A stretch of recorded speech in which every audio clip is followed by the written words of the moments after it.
First of all, I would like to wish you a good day, a fruitful day. My name is Yaroslav Kazansky, the third secretary of the Department of New Challenges and Threats in Russian Foreign Ministry today, and the moderator of the session, Russia as one of the world centers of Islamic education. So, let's first of all decide what education means per se. The dictionary gives the following definition. Education is a process of transfer of knowledge gained in culture or in science from older generation to younger generation. This means that education is the thing that we pass to our younger generation. It is a certain kind of investments into the future. But as we know, investments into the future are interesting for all of us, for our countries, states, people, cultures. Why Russia is one of the world centers of Islamic education? Looking at the sociological articles, we can learn that Islam ranks second in the number of believers in the Russian Federation. That Russian Federation is the first in the number of believers of Muslims in Eurasia, and the number of Muslims in Russian Federation ranges from 14 to 16 million people. Just for information, Germany ranks the second with 4 million people. That's why it's quite natural that we have named this session as Russia is one of the world centers of Islamic education. And I would like to pass the floor to Dr. Abdullah Al-Muhlim,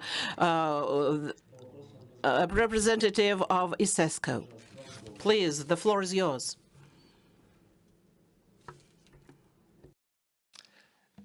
Thank you, Mr. President. I really appreciate it. I just want to say good morning to you all. My name is Abdullah Al-Mulhim.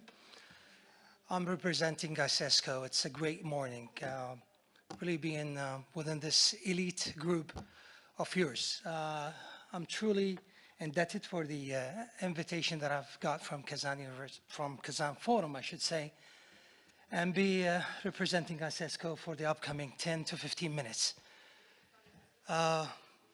Truly privileged to be here amongst, speakers like yours.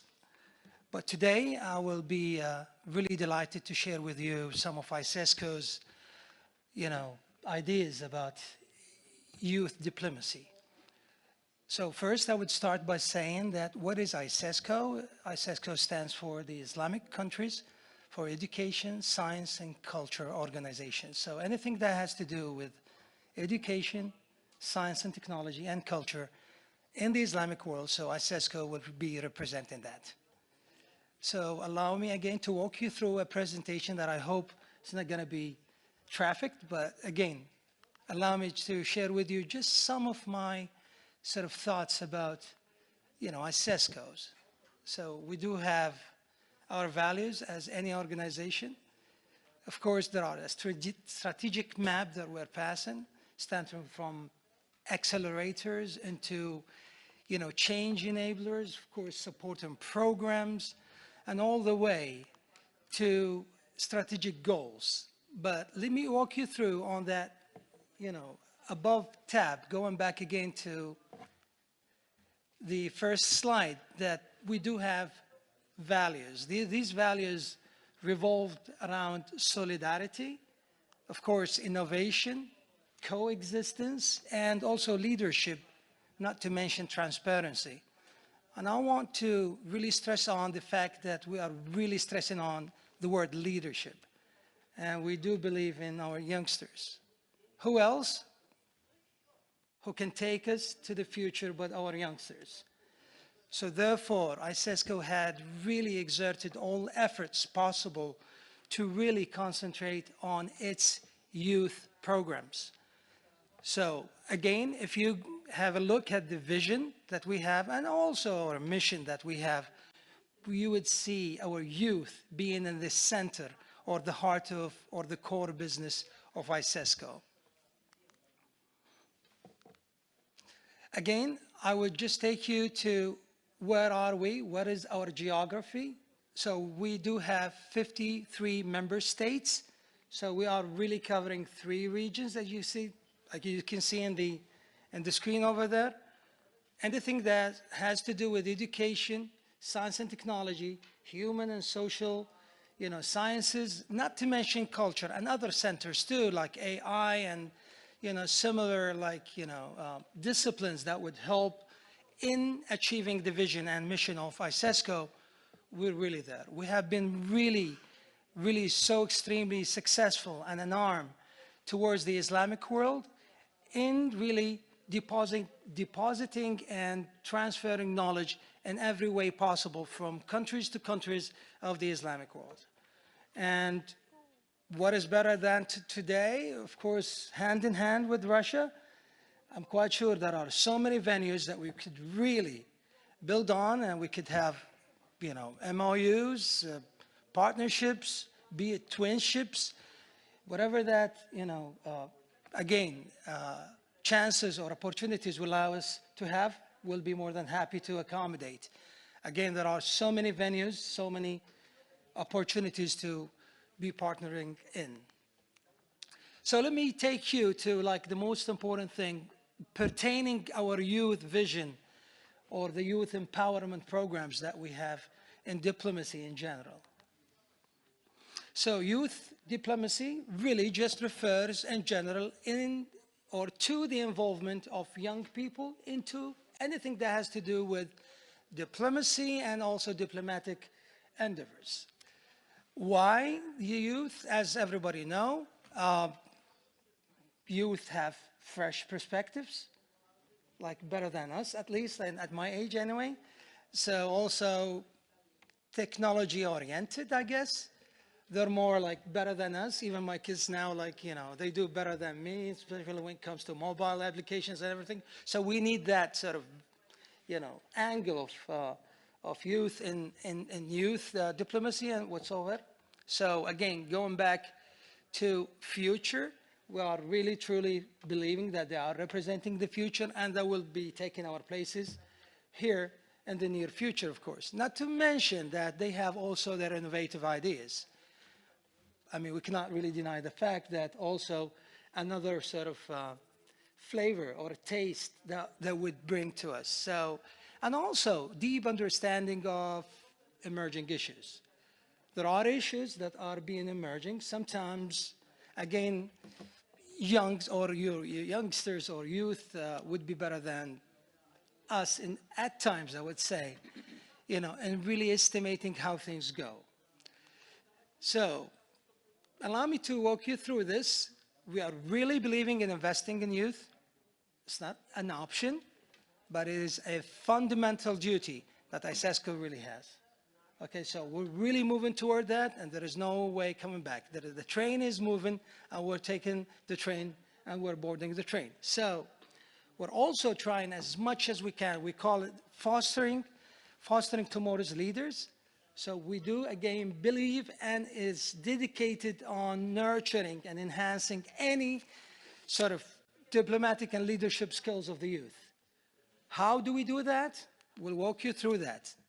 First of all, I don't want to forget the most important thing, that year 2023 was called the Youth Year, or the Year of the Youth. So we dedicated the whole year for these skills, for the programs, for anything that would take the youth from norm into the diplomatic sort of arena. So again, we have been starting since early 2023 and moving forward. Up till now, actually, we are having a lot of programs pertaining these issues. It had been already inaugurated in Egypt, and we're moving forward. These programs of youth diplomacy, they are all over the 53 member states. Again, we are promoting a lot of programs, initiatives, projects, any partnership we have with whoever we are partnering with, we're definitely exerting and also, indicating like youth is in our scope and our radars. One of the most successful programs that we had would be the YPP. We call it the Young Professional Programs. So when you come to the headquarters of ISESCO, you will see a lot of the population, I would say, of the employees would be youngsters, okay? So YPP basically moves them from, the graduate status into career sort of status that would take them into the diplomacy in general. You can imagine that we have so many sectors, we're dealing with so many international identities and entities too, and really they are being moved with us as we go on. So one YPP, which is really an excellent and great idea that could be replicated anywhere in this world with any organization that you are in. Now, another thing that was, held here in Kazan was the leadership training for peace and security. So we had also sort of delegations from ISESCO who participated last year in Kazan for anything that has to do with peace and security. Again, moving them from the real world and how to think about our next sort of stage in this world pertaining peace and security. There are a lot of training programs that had been already dedicated and also conducted in that sort of venue, I would say. Last but not least, this is like my last, my last slide, and I will be, concluding my speech in here. We do believe that youth are our future. ISESCO had been very keen on putting things together to make their journey as professional as possible, as also short as possible, not to mean by short that we're trying to, cut the way, but we're trying to make them really live in hands-on, first-hand experience with us as we go along. With this, I would really thank you for listening to me. I'm chosen to be the first guy to speak up. Allow me if I said anything that wasn't really planned. But thank you, Mr. President, for allowing me for these 10 to 12 minutes probably as I'm counting. Again, thank you so much. The size of the sky. Thank you so much, Kazan. The size of the sky for being so great. Wishing you the best all the way. We hope, inshallah, that we meet again and again from success to another station of success. Thank you so much. Thanks.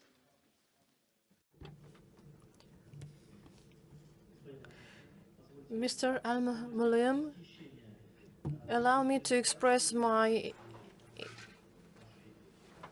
impressions on your presentation. It is a kind of Islamic counterbalance to UN. At least the programs that act for your young professionals and experts are really interesting. Thank you very much indeed. If there are any questions, please welcome. Al-Mulhim, I'm sorry, for your fruitful, really presentation for us. As all of you knows, Turkmenistan is a part of OIC, but is not part of the ISESCO yet. And my question is it accessible for us, I mean the youngsters of our countries, to participate in the programs you mentioned in your presentation, or we should become a member of ISESCO in order to participate in such programs? Thank you. So the answer to this question would be absolutely yes.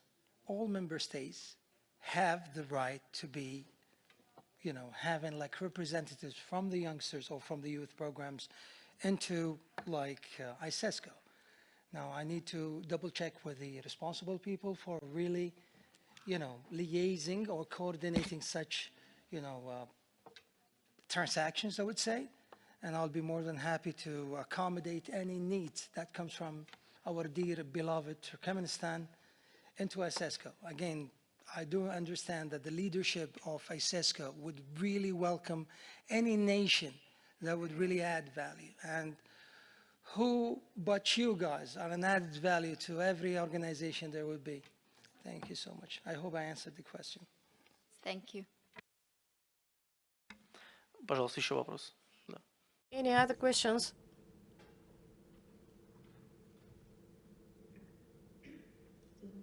Thank you, Doctor, for your presentation. My name is Georgina. I'm from Uganda. Uganda is a member of the ISESCO group. I have a few questions. One, in your presentation you gave, you have a program for the young professionals, which is beautifully explained. However, do you have a program for the non-young professionals? Like, people not in the professional field. Why? Because Uganda has 14% of its population as Muslims. However, most of these young people have been targeted by Islamist radicals, and they have been recruited into subversive activities that have caused insecurity, a problem to our country and to our neighbors, of course, through ADF, the ISIS. But they target the young, unemployed, uneducated, those in the informal sector, those from poor families. Do you have any programs to curb such a vice for the member states? Thank you. Well, thank you for the question, as it's a fact that we're not escaping. I don't know if you had the chance to have a close look at the presentation where there like vulnerable groups, including the non-professionals. Now, when we say young professionals, well, we did not take them as they were really professionals. So we're really training them to be professionals. So again, among the groups I think that ISESCO is targeting would be the vulnerable groups in general, be it the ones that you're referring to or be it any other groups. And again, I'm quite sure that the horizon is open for anything that could be really liaised and coordinated between the two countries, between Uganda and also ISESCO. I know Uganda had been in the radar for ISESCO for quite some time. We do have also some partnerships too with it. So again, such issues could be taken into consideration. I'm quite sure there will be an answer for that. A clear-cut answer, I would say. And I will be more than happy to exchange also business cards, so we could probably be in touch later on. Absolutely.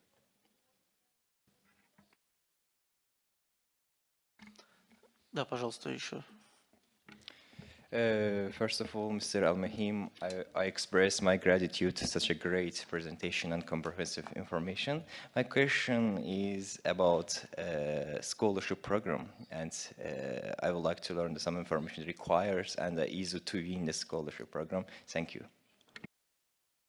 Okay, so again, one of the core businesses, I should say, that ISESCO is really accommodating and having actually would be scholarships, among which is like we have chairs, we have postgraduates, we have postdoctorates programs, we have a lot of MOUs, be it MOAs at times, like Memorandum of Agreements and also Memorandum of Understanding with so many universities across the 53 member states.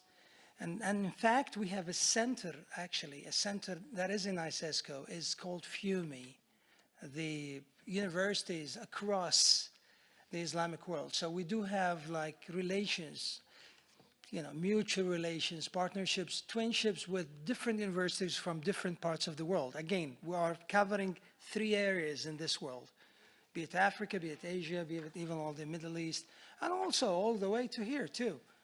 As we're really talking about Kazan Federal University and also some other universities that we are in the process of really, extending hands to hands. So this is the answer to the question. Again, I do promise that I will be exchanging all my details. We could absolutely be in touch for any further actions as per, like if they have forms to fill or like things that you could do throughout the website. I'm quite sure if you have a website, just go in and there you will see everything that is really, dedicated for the outside audience. Да, пожалуйста, следующий вопрос.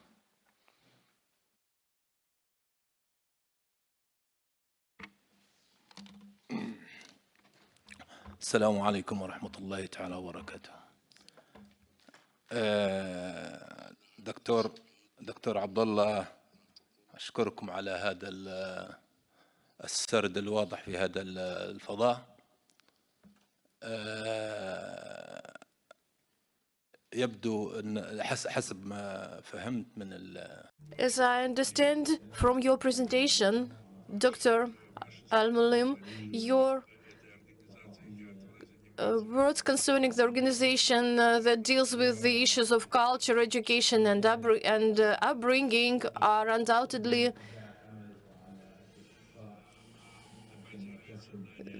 it is based on the number of solutions of unity, mutual coexistence, peaceful coexistence, and assistance. And the main issue is that we should concentrate on youth and pay the greatest attention to them. And these ideas that you have mentioned, we know that at present we form the new world. The new world is formed, and there are a great number of conflicts in different regions of the world, and we note that suppression that is manifested in the conflicts is against youth. And my question is, your organization, based on the idea or these ideas, have you designed any programs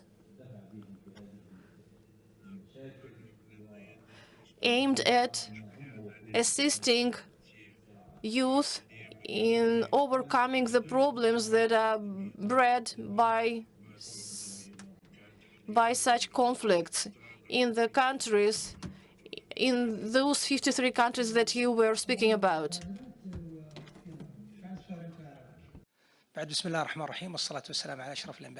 I will speak in the Arabic. Thank you very much, my dear friend. It is a really good question. Our organization has always been generous in educating the young. That is the core of the future, and we have designed and have been designing the programs to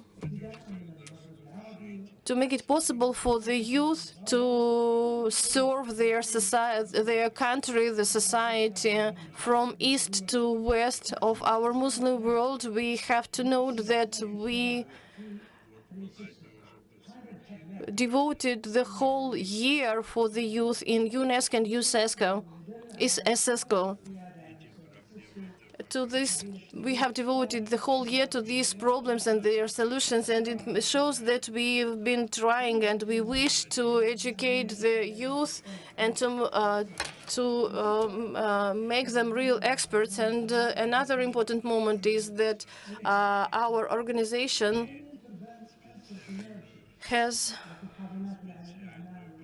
a special program which is called Accelerators. And our organization, besides this, spreads our activity in 53 countries, and we are going to expand the number. We create centers for our influence, and last year, our Secretary General was talking about that, and we were discussing a large number of questions, and they can become a subject matter of our future discussions. And our organization works with girls and boys. Well, we have the so-called ambassadors in many countries of the Muslim world, in 53 countries, and we go further, and inshallah, the God will help us, and thanks to your efforts, we will move ahead. Thank you very much for your attention. Well, there is one. Well, we should go on. That is why I believe, if you can hear, Mr. Al-Mulim, thank you very much for the excellent presentation, for your beautiful presentation. My name is Artem Baranov. At this panel discussion, I present Moscow State Institute of Foreign International Relations, and my question is, how do you see the future of Russia in ISESCA, and many institutions, many institutes are already in the are already members of ISESCA, and like Kazan Islamic University, and Russia and our Muslims are an indispensable part of Muslim community. And what future do you see? What prospects for expanding and deepening interaction within the frame of ISESCO and Federation of Universities of Islamic World and OIC does Russia have and will have, as you see it? Thank you very much indeed. Thank you so much for this deep, I would say, question. Absolutely, the sky is our limit when it comes to relations with Russia. Now, then this is the best example that we are really living. We have been really in ongoing movements and an agile movement in the past month or so, just to make sure that we come here to Kazan Forum, because we do believe that who else could be a better partner than Russia too? We do understand there are so many opportunities that we will make sure that we stop all the opportunities that are handy, that are doable, that are logical, that has also mutual benefits for both of us. Again, chances are limitless. I do, as we speak now, that there are efforts of really partnering with different identities or entities or schools or even universities or even little organizations in Russia as we speak now. And actually, His Excellency, the DG, is participating in the IT Park in the SVG, like the Strategic Vision Group. And that tells you, sir, how important Kazan Forum is really for us in ISESCO. We're here to explore. We're here also to extend hands. And we shall do that as long as we have really diligent partners like you. Thank you so much. Аль-Мульхим, большое вам спасибо за... Dr. Al-Mulim, thank you very much for your questions. You set the trend for the whole day, but we should move ahead. That is why we give the floor to Morozov Vladimir Mikhailovich, Vice Rector on HR policy in Moscow State University. Dear colleagues, thank you very much for the invitation. Yes. We have a presentation, and I'd like to speak today with an unusual topic for our university. Our university is a part of Foreign Affairs Ministry, and we are a secular university, but we've decided to deal with the issues of the problems of Islamic education in Russia, the problematics of cooperation of Russia in this direction with the Muslim countries all over the world. It is the first time that we've done this project. That is why I'd like to say, first of all, a few words about our country, about the history of Islam in Russia. I think that there are a lot of people here who know much better the history of Islam in Russia, but nevertheless. And then I'd like to tell you about our vision of the problems of cooperation in the topic of Islamic education, and probably discuss this topic. What I would like to say, first of all, is the question I ask my students as the senior lecturer, as an associate professor, when we speak about Islam in this or that way: what country in Europe is the largest in terms of the number of Muslims? And students, both foreign and Russian students, never know the correct answer to this question. They usually name either Albania or Bosnia and Herzegovina. Someone say Turkey, though it is just a small part of which is in Europe geographically, but the correct answer is Russia. And for many students, it is a surprise. And not only for students is it a new information. Well, you see the information from my presentation. I'm not going to sound it. And Islam in part of Russian regions is a historical religion. We know that historically Islam is spread in Tatarstan, Bashkortostan, in northern Caucasian republics.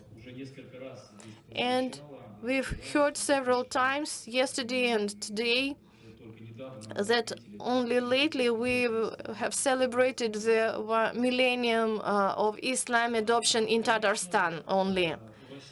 Of course, Russia has always had historical experience that allows us to talk about that our country could become one of the centers of Islamic education. And the thing is that from Russian Empire time, in our country, even after revolution of 1917, up to a certain moment, we had a number of Islamic schools. Here you see some data which are of great interest from the beginning of the 20th years after the Soviet state was formed. And on the territory of a new country, there were 175 madrasa with 5,000 scholars who studied in these madrasa. And then the situation drastically changed and touched upon the basics of Christian and Islamic education in Soviet Union. But before the Soviet Union collapsed, the period of renovation started both in Christian religion and Islamic one, and what we have today in our country. As I've already said, Russia is the country with a huge number of Islamic population, and within the last 10 years, it has grown greatly. In 2014, Russia included Crimea with Muslim population, and some regions that entered the Russian Federation also have Muslim population. That is why we may speak about 25 million Muslims living in Russia. And another issue that we all know about is the Muslim population of some former Soviet republics that come to our country as labor migrants. And their number is estimated as quite a big one. And this number of people live and work in our country. What can we say about Islamic education that we also deal with as a university that signs the agreements on cooperation with Islamic organizations? We have a number of universities functioning in the system of Russian education, and they train experts in Islamic theology, spiritual leaders, prayers, preachers. These are Russian and Islam. This is a Russian Islamic Institute that functions on the international level and is a member of executive committee of the Islamic World Federation. It is the Bulgar Academy, which is quite known, that trains the preachers and religious personnel for religious organizations, and it also trains theologists. It is the Moscow Islamic Institute, Russian Islamic University of the Central Spiritual Administration of Muslims of Russia. This university is placed in Ufa, the capital city of Bashkortostan. They also train the specialists for Moscow UMA. We also have to note the activities of these universities on the international level. From our point of view, for complex development, within the frames of the unified trend, we need to systematize organizations and facilitate their activities within the frames of the framework of the universities acting in the Islamic world as a whole. And we have to actively develop cooperation with Islamic university all over the world. In the basis of the Islamic education system lays the idea of unity of Islamic world, and one of the bases for this unity is Arabic language. The studying of Arabic language is one of the bases of the system of Muslim education, and in the basis of literature, Arabic language is the saint book of Quran, as grammar and written language and lexis were formed by means of learning the book and studying the book of Allah. And our university is one of the centers that trains the specialists with the Arabic language. We've been learning this language for many decades, and our specialists become young diplomats who work in Arabic countries in the Middle East. And here we can become a part that will prepare the specialists in Islamic education, especially in part of studying Arabic language. And among those who study the Arabic language in our university are students preaching Islam, for whom Arabic language is not just an applied discipline for their future profession of diplomat or economist, international economist or lawyer, but the foundation that sets the good education, including Islamic education. Islamic education in its basis obliges to study the Arabic language and other languages as well. As they are studying, facilitates acquiring wider knowledge, and it also facilitates the strengthening of cultural ties and getting better knowledge about other countries and peoples. And of course, finally, it should facilitate the strengthening of mutual understanding between countries and peoples. In educational Islamic institutions in Russia, we also study the Russian language. As Russian, for many Muslim countries in our people in our country and peoples who live on the territory of the former Soviet Union, is the optimal means of international communication. That is why it is really important to study this language in the system of Islamic education.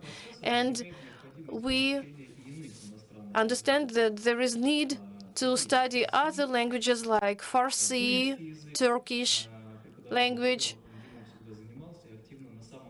which has always been studied in Moscow State Institute for International Relations, and now we've intensified the process. It is connected with political events on the international arena, and the number of students who study rare Eastern or Oriental languages has increased.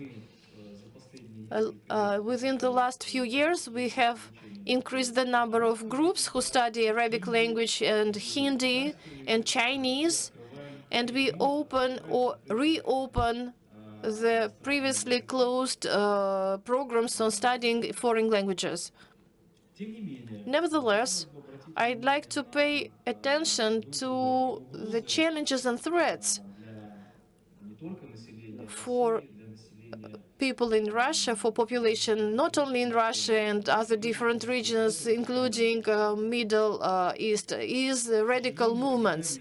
Unfortunately, radical movements spread among Muslim population and Christian population, and sometimes it is due to the lack of ulams and spiritual leaders, and sometimes because of social and economic injustice. We have to admit it. Ideas are spread also in Russia, are spread such ideas, unfortunately, in former Soviet republics. This all causes worries both among Muslims and representatives of other confessions. To counteract radicalism together and to support the image of Islam as a peaceful religion, we need to consolidate our efforts of all Islamic institutes in our struggle against radical interpretation of sacred Quran and Islam in the whole. The least but not last, in the context of conversation about Islamic education in our country, is important the cooperation of our universities with Islamic countries and studies of Middle East history and culture. Speaking about our university, I can say that we develop an active cooperation with OIC country members. We have a number of agreements about scientific and educational cooperation with 35 universities out of 16 countries. I am not going to read the list of them. They're all on the screen.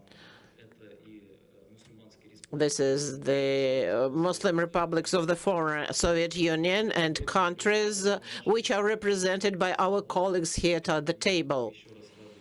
We are once again very happy to welcome them. What do we mean under Islamic education? We think that it's not knowledge of languages, religious basics, but also deep understanding of those processes, especially crisis processes, happening in Muslim countries in the whole and in the Middle East in particular. Today, it is a very burning problem which we are dealing with and have always dealt with.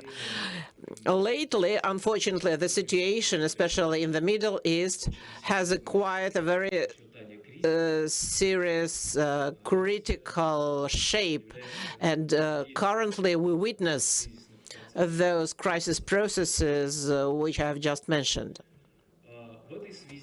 In this respect, it is important to promote the Middle East education. I mean the education about the Middle East, information about the political system of Middle East countries, about their history, geography, and international relations in the Middle East, and everything that is related to the Middle East. That's why we could propose an idea of establishment of the common general educational environment for research of Middle East, at least on the Eurasian environment. But we can also invite all Muslim countries to discussion of this issue. If we speak about education, as I represent a university, I would like to say a few words about traditions of our Middle East education in Gimo. We have a substantial tradition of this education as since its establishment and decades before that, Oriental studies were a very serious sphere in Russian and Soviet education, higher education, I mean. We traditionally seriously study languages of the East, study history and traditions of Oriental countries. Today, we are carrying out Oriental studies in such a way so that they are based on the universal subjects, comparative, historical, social, anthropological, economic methods of research of societies and countries. In conclusion, dear colleagues, I would like to say that we as a university are open for cooperation as far as the Middle East education is concerned, development of topics of Islamic education and cooperation in this line between Russia and foreign countries. I would like to single out three main important levels. First is inside level of Islamic education. I've said several words about those educational institutions which we have. We have also some problems related to financing, expansion of this education. This is the first level. Second level, from my point of view, is cooperation of Russia in the sphere of development of Islamic education with former Soviet Muslim Republic, 5 republics of Central Asia, Kazakhstan, Tajikistan, Kyrgyzstan, Uzbekistan, Turkmenistan, and Azerbaijan.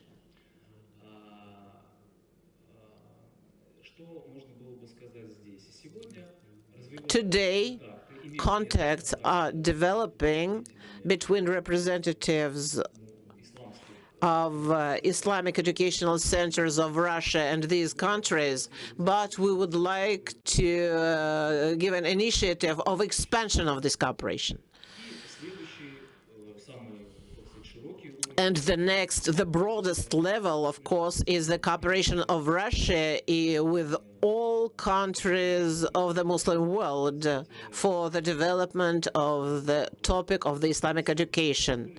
If I may, colleagues, I will finish with it just to save your time, and I am ready to answer any questions from you. Thank you. Thank you, Vladimir Mikhailovich, for your presentation. Are there any questions to the speaker? Yes, please. Vladimir Mikhailovich, I will ask in English. Thank you for, first of all, such a great presentation. I had from childhood interest in MGIMO, and I told with my colleague before the master's degree and the MGIMO. My question is that, and I would like to additional notes. I'm from Azerbaijan, the Academy of Public Administration, and my majority is political sciences. My question is, which faculties are more suitable for master's degree in MGIMO? Thank you. And more prestigious and more suitable and alike to political sciences. Thank you for your attention. Thank you for your question. As far as we're looking for cooperation, I'll answer you in English.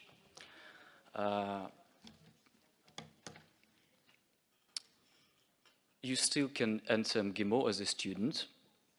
As far as I guess, you've finished your bachelor level, and you're welcome to become a student of our university anytime you want. As far as your question is concerned about what kind of programs are suitable for you, that depends on your interests.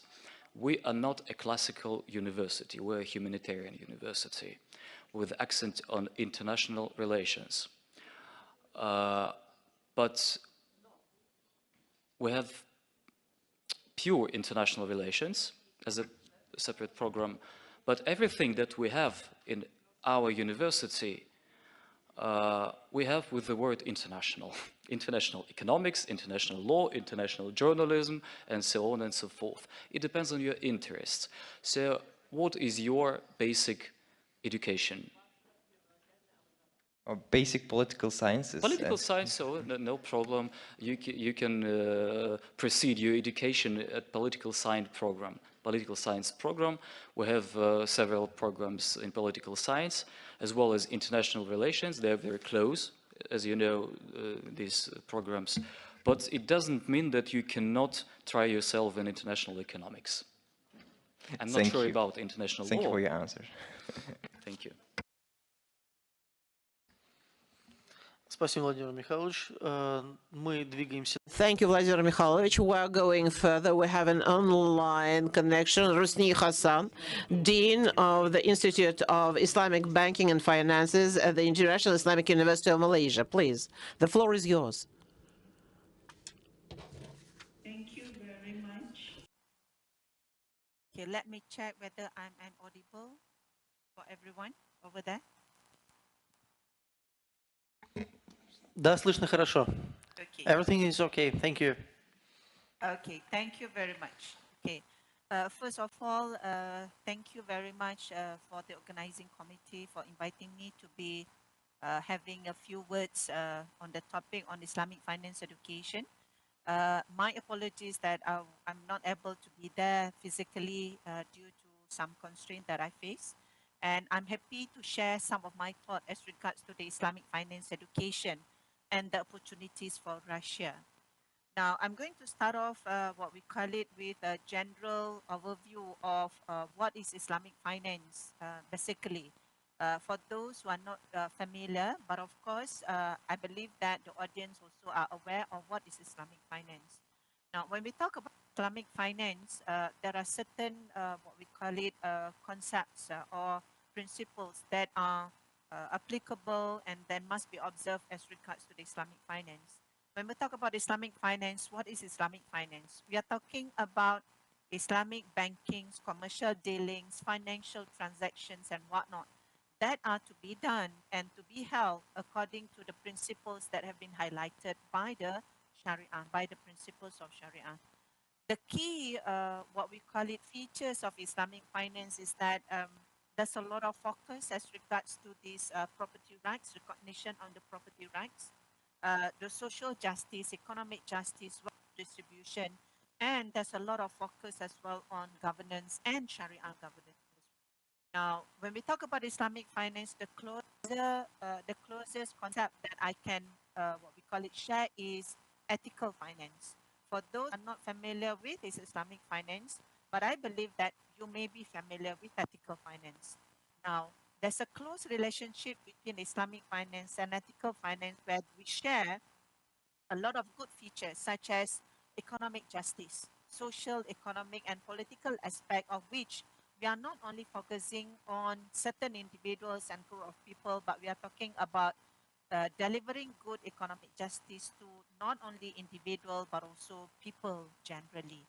When we talk about sustainability, this is something that we are in Islamic finance, very much focused because, from the very beginning, poverty alleviation, economic justice, for example, are always embedded in the principles of in the principles of Islamic finance.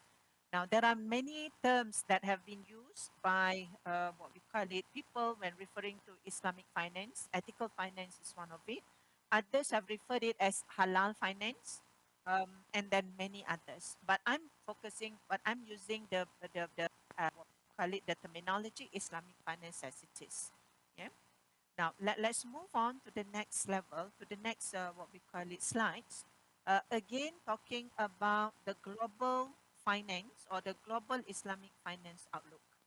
Now, Islamic finance have started as an industry around 30 to 40 years back. There are many literature, there are many, what we call it, talk about this. But I'm just showing that I just would like to share that there's a lot of growth and excellent growth and expansion of Islamic finance. Yeah? Not only in terms of the performance, in terms of the asset and whatnot, but we can see a lot of also good area of development as regards to Islamic finance. Of course, in the slides I've shared with you in terms of the industry performance, in terms of expansion, 160%, in terms of the asset growth, we can also see that now Islamic finance have reached to $4.5 trillion, and it is expected to grow very exponentially to 6.6 trillion in 2027 in few years to come. Yeah? But other than that, when we look into the development and growth of Islamic finance is not only focusing on the performance, on the numbers and asset, but there are other aspects which are important to Islamic finance. Governance is one of it, knowledge and awareness, talent development, uh, sustainability. All those are basically the area which are important in Islamic finance. So when we measure Islamic finance as of now, we do not only measure in terms of the assets and the numbers, but we also measure Islamic finance in terms of its contribution in enhancing good governance practices, awareness and knowledge on the what we call it financial literacy, sustainability, poverty alleviation, and so on and so forth. It is already there as part and parcel of the Islamic finance. And I am happy to share that um, um, I'm representing Malaysia. So Malaysia is been recognized as the leader as regards to the Islamic finance for many years. What we call it since last, I would say more than 5 to 10 years. Okay, we are there. Now, main reason why Malaysia is there because we are good in terms of ensuring a good and complete Islamic finance ecosystem. We are not looking only on the performance of asset in terms of the business growth, but also there's a lot of focus as regards to knowledge and awareness, which is the subject matter of the focus of our discussion today. Because I'm going to focus on looking into Islamic finance education being one of the what we call it aspects and ways for us to be together to collaborate in many things, and particularly looking into the perspective of Russia. But I believe it is beyond Russia. We are talking about other countries that we can be working together on the good things. Okay. Next, can we move on to the next slide, please? Okay. Now, I can see that I'm relating to the perspective of Islamic finance in Russia. I was there in Moscow last quarter, the last quarter of the year, of last year. And then I can see there's a lot of interest as regards to the Islamic finance. We are aware that the government have come out with a very good initiative as regards to introducing Islamic finance in the country, in Russia. And then we have seen that the implementation that was started, particularly as regards to or in a certain what we call it dominant Muslim countries of Tatarstan, Pakistan, Chechnya, as well as Dagestan. I was there and I was being informed and I was what we call it being briefed as regards to the development of the law that have been what we call it introduced what we call it by the country. And I really welcome this being the what we call it the the Islamic finance country basically as Malaysia. And then when I was there, I can see that there's a lot of interest and there's a lot of opportunity. Now, what are the best, what we call it, what are the opportunities that lay down basically the low-hanging fruit, if I were to say, as regards to Islamic finance in Russia? Of course, the direct answer is that this is an option for the Muslim population in Russia And the second speaker have talked about just now 25 million Muslim population in Malaysia. But rather than when we talk about Islamic finance do not only or does not only provide financial solution for Muslim, but it also provides the solution of fair and good financial solution, financial system not only for Muslim, but it's beyond that. We are talking about providing the alternative and good alternative for the financial industry globally. So not only that the Muslim population can get the benefit of it, but we are looking at the perspective of which this Islamic finance can also can also benefit other countries beyond Muslim countries. You know, it can go to across other countries as well. We can see there's a lot of interest on Islamic finance in UK, in the US, in European countries and whatnot. So we are not only looking at the Muslim countries, for example, okay, but rather than Islamic finance is always there, people can see the benefit of Islamic finance, the value add proposition that Islamic finance can offer to the whole community globally.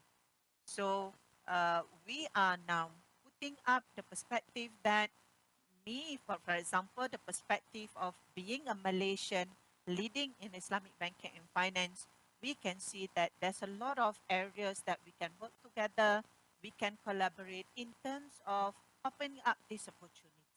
Okay? Not only then again focusing on certain religion and whatnot, but rather than let Islamic finance be a good alternative for financial system for the whole world, boundaries across jurisdiction, across countries and whatnot. Yeah? So I think this is where the opportunities for Russia, particularly in view of a latest development or latest regulatory and legislative development of the coming out of the law and regulation, you know, on Islamic banking and finance in the country. Yeah? So I can see that these are the what we call it opportunities moving forward, not only in these 3 or 4 countries, but I believe that across Russia the opportunities is always there. Then of course we are aware that as of now there could be some challenge, for example, that can be faced that is faced by the country Russia in particularly as regards to awareness, infrastructure and whatnot. But the development, particularly as regards to the regulatory introduction of the regulation on Islamic banking and finance, that is where you know, we can start off.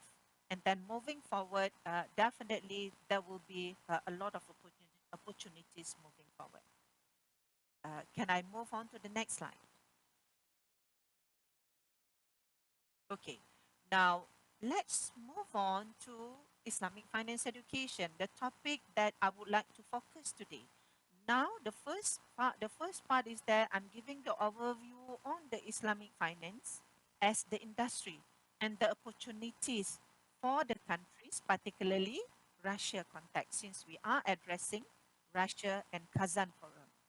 Now, second point is that I can see that, and this is the proposal that I would like to bring up, that Islamic finance education or through education, this is where the area and the opportunity that lays ahead of us for us to explore and to success together in terms of coming up with a good financial system, financial industry moving forward.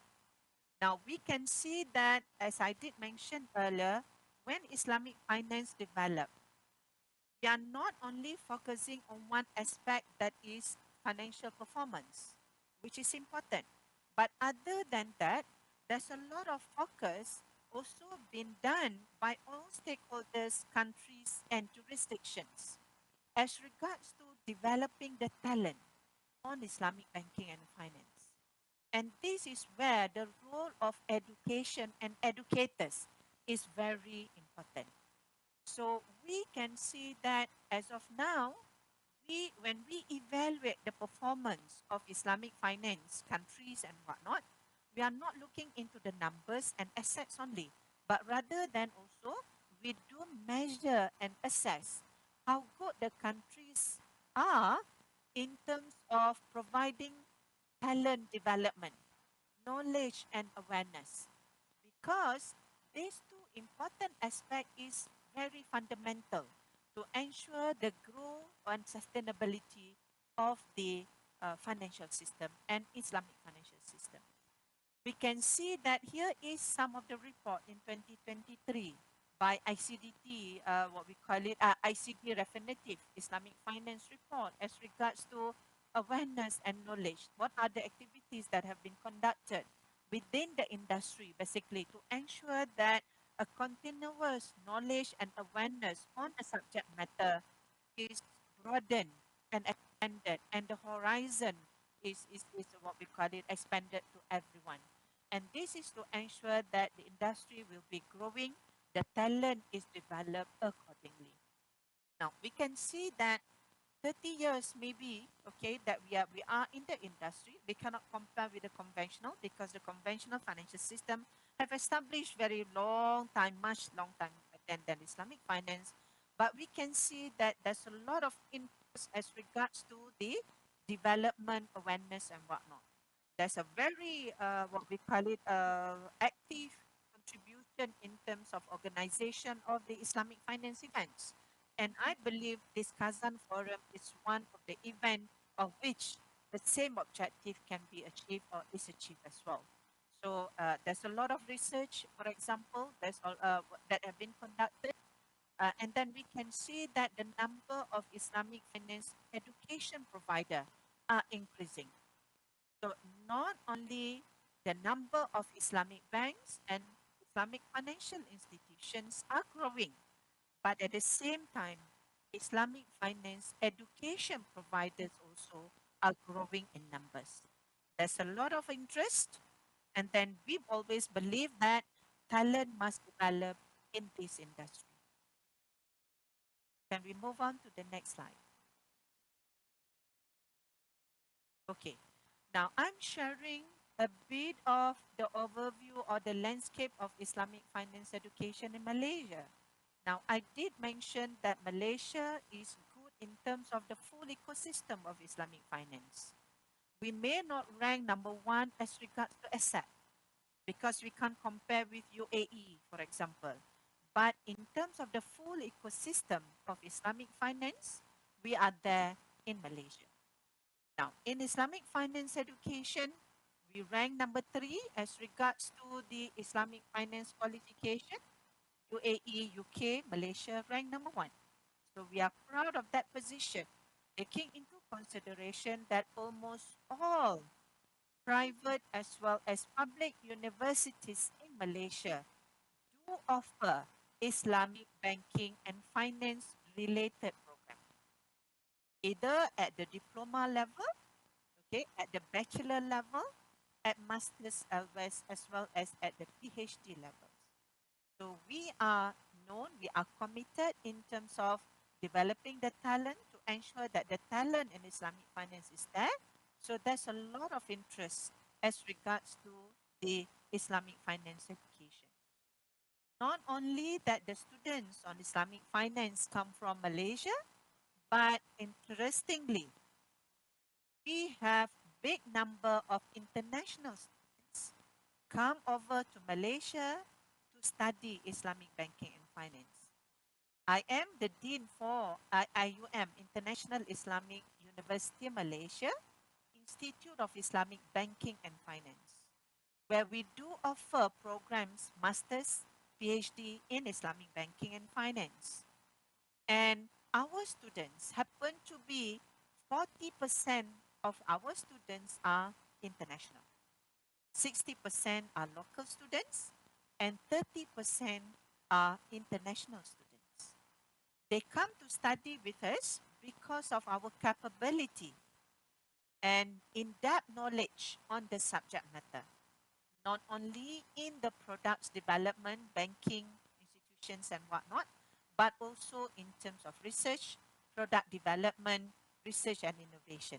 So we are there to ensure that Islamic finance and then we continue to lead Islamic banking and finance, not only at the industry, but also at the education level. So we do offer the programs, we do a lot of collaboration with international universities, and MGIMO happened to be one of our collaborators. So we have been working together with what we call it MGIMO in particular, and few other institutions. We look forward for more collaboration, and I believe that participants today from other countries and whatnot, we are open, what we call it, to collaborate with you. Always feel free to communicate with me on possible collaboration and whatnot. Can I move on to the next slide? Okay. Now, this is what we call it, again, to show our commitment as regards to Islamic finance education. We are serious about Islamic finance in particular, and then we aim to be international center for Islamic finance education. And we are serious because it is a top-down, and then we put it together in our countries or government education blueprint. So we are doing that. It becomes a national agenda. We establish a council to look into this matter. We are working, what we call it, rigorously to collaborate with other countries, other finance, what we call it, institutions and whatnot. And, by doing that, because at the end of the day, what would be our output, our outcome? The outcome is that we would like to develop more professionals on Islamic banking and finance, not only from the country domestically, but also internationally. As I mentioned earlier, in finance, it doesn't belong to certain country, but it belongs to other countries globally. So we really believe, we're really serious about it. So, and I believe that this is one of the session and engagement of which we would be able to discuss what we call it, and then explore the opportunities together. Next, please. Now, this is again on the point that on the commitment of Malaysia being a country, being a leader in Islamic banking and finance.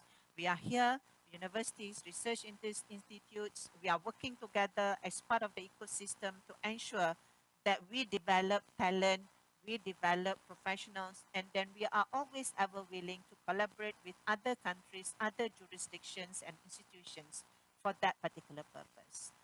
Next slide.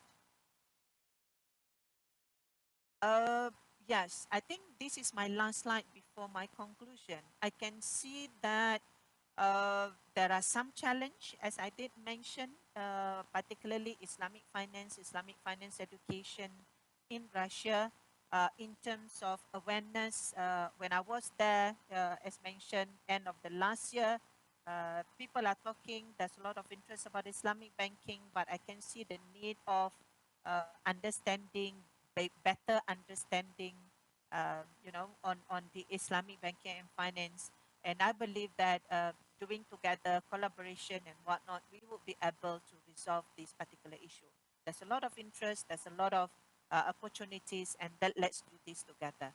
Now, other than that, of course, there are a few things that we need to be looking at. If I can go to my last slide, if I'm not mistaken, that, I'm not sure whether the organizer can share that particular slide. No, I think there's another one, if I'm not mistaken, that I put together moving forward. But yes, okay. This is my last point, of which, how should we be collaborating together? Um, I think we need to do things together, collaboration in terms of knowledge and understanding, development of talent pool on Islamic finance expertise and whatnot, of which with our experience in Islamic finance, I think, and that I'm confident, I believe that we would be able to be working together and thus, helping one another in terms of developing the Islamic finance talent as well as expertise. Now, educational offerings and institutional collaboration, to me, that is something that we would like to do And then this to me can be done, what we call it, in a good way, and that it can be done in a very smooth way. Being an education institution, education collaboration is always something that we look forward. So, the second speaker talks about Islamic education. So, Islamic finance is basically can come under that particular perspective of Islamic education, because we are teaching the same foundations and whatnot. It's just that there are additional component of financial system and whatnot that we are doing together. So I believe that this is the way forward for us to collaborate. And of course, what are the opportunities that lay down ahead to Russia and Islamic finance, what we call it, education institution in the country? Of course, recognition by the countries, your economic diversification. And at the end of the day, I would say that my last point, let us do together and revive the glory of uh, Belt and Silk Road, for example, earlier, that have been there in the history, and then let's do things together. And I believe, I'm confident that this is the way forward for us to be successful through Islamic finance education. Thank you very much. And for the organizer, I'm open for any questions, and then you can ask me any questions and whatnot. I'm open for that, to answer the questions. Thank you very much. Большое спасибо, госпожа. Thank you very much, Mrs. Hassan.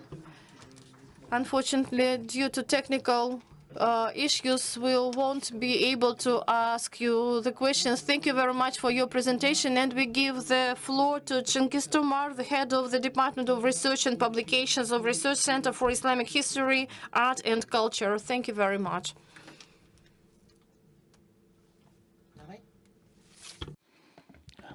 Thank you very much, Mr. Chairman, and the colleagues, all welcome.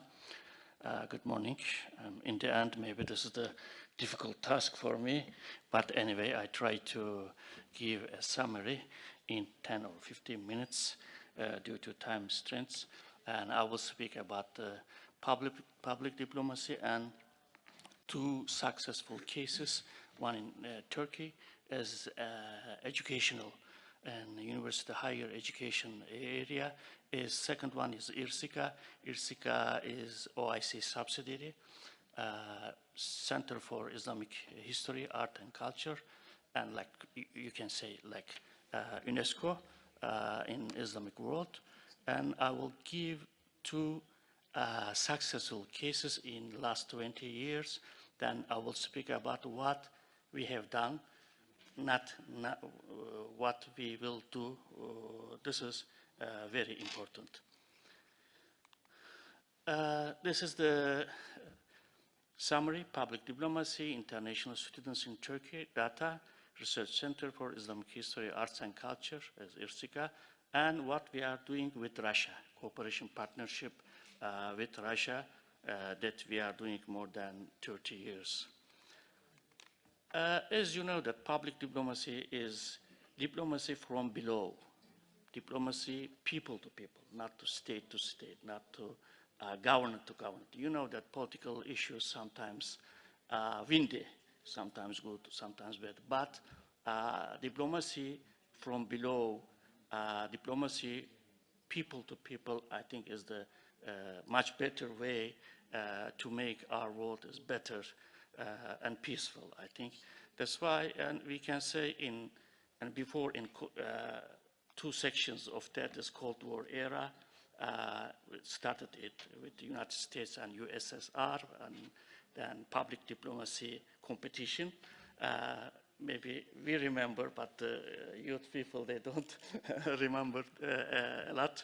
And also, we know that after 9/11, against not American policy or West policy to Islam or fundamentalism, all the rest, so on. That's why this kind of public diplomacy is very important. They were very successful in the last 50, 60 years, but now new competitors came, You know, everybody knows that Fulbright and DAT for Germany, Erasmus for European community, and Chevening for and British. These are very deep-rooted public diplomacy tools for Western states. In the last years, I think it's very good two special cases in South Korea. They are very good at international, taking international students to their universities, and also Turkey with Turkish scholarships program, and now they are very successful. I will give some special data related to Turkey scholarships, and now 95% of higher education in Turkey is that very successful in the last 20 years. And Turkey use Erasmus, and also they have Mevlana, Farabi, special scholarship and bursaries, some of them with Islamic countries, some of them with Turkic states. And also Turkey scholarship started 20 years ago, and primary purpose of that to give equal opportunities to everybody in the world. Now you can see the charts there, and Turkey now will be the top 10 countries in higher education, and now they have 300,000 of international students in Turkish universities from 198 countries, and now 3,000 faculty members and foreign faculty members from different parts of the world, and also Turkey and prioritized partnership established with different higher education systems and universities and countries. And you can see the chart here that in 15 years, just Diyanet Vakfı, Turkish Religious Foundation, gave more than 10,000 scholarships for theology students. Then this is the part you can see, 5% of the higher education students as theology students, as Turkey moderate country. I think this is very important asset. This is very,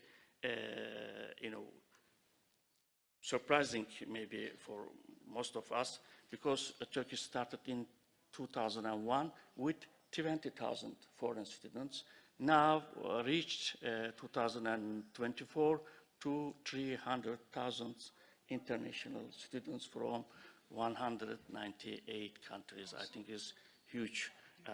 This is not just for scholarship, because just 10 or 15% of its scholarships, others come with their,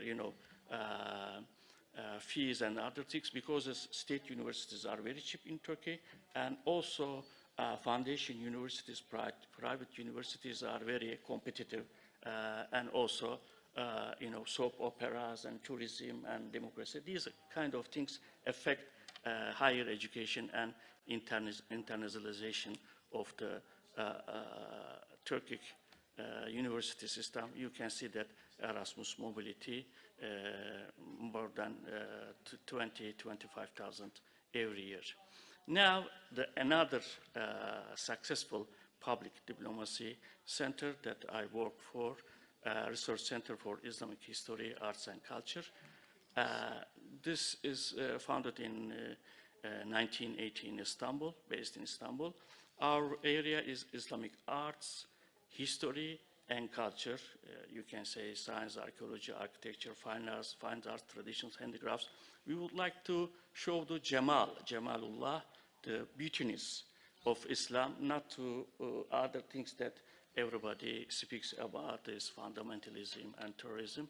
That is our, I think, one of the many important tool of the Islamic world against Islamophobia as center. Actually, we have a very big calligraphy competition, the biggest in the world, every 3 years, and Islamic Arabic calligraphy, and also calligraphy and illumination and Ebru, this kind of Islamic arts courses, and hybrid way. You can collaborate, or you can contribute from Malaysia to Mauritania via internal and external ways, and this is one of the online courses are very important. And also we published more than 400 books. Most of them you can find on our public library as electronic library. You can find any book, any archival material, any history books and photographs via our website without charging, free of charge. This is, I think, is very important. As come to Russia, we have very good relation with Russia.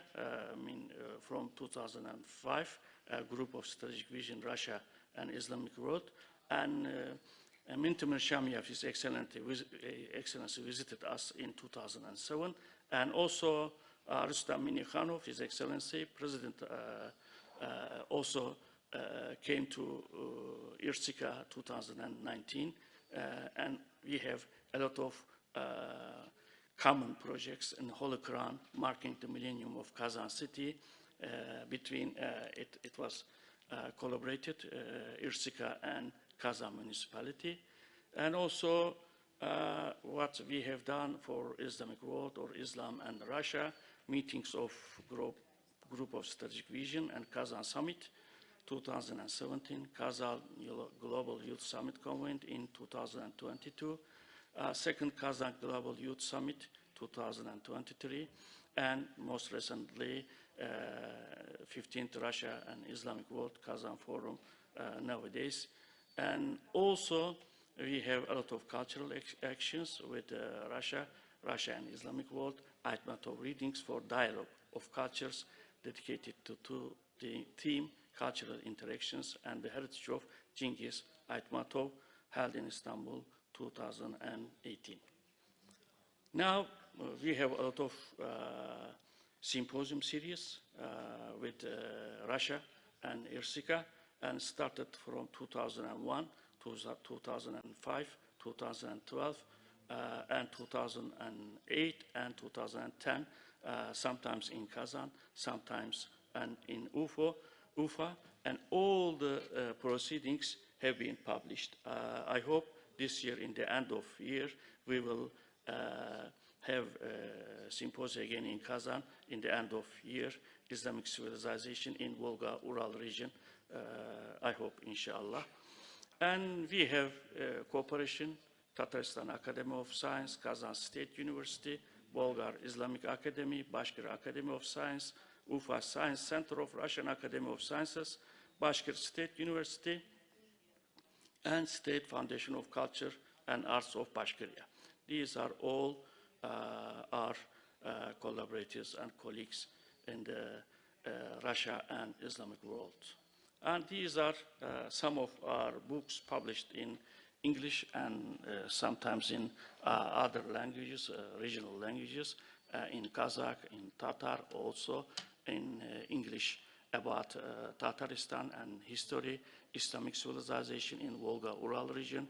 And these are some, just few examples of our publications related to Islam in Russia. Now, this is the last thing that very important. We actually edited a new book, وفية الأسلاف في تحية الأخلاف باللغة العربية. This is Arabic book, the Tatarstan book, actually, in Kazan. Shihabuddin Merjani, famous scholar of 19th century. He wrote an Islamic history in Arabic, 7 volumes, with a muqaddimah, a prologue, and also Islamic history from the age of Prophet Muhammad sallallahu alaihi wasallam up to his age. And the most important thing, and Kazan alim, Kazan scholar in 19th century wrote an Arabic history, Arabic Islamic history in Arabic. Now 4 copies of that in Kazan, we got all of them, and with our Arab experts edited this all 4 copies. Now we will publish, inshallah, in Kazan this year, and this is, I think, is the one of the best collaboration opportunity with Kazan and Russia. And you can see some of the examples of the Makhtutat manuscripts of the book. I hope this will be give some acceleration to our collaboration with Russia and Islamic world, and we will carry on, inshallah. Thank you very much for your patience.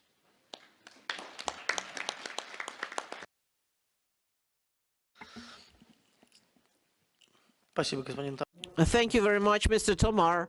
Are there any questions to the presenter? If there are no questions, so let me announce our session closed.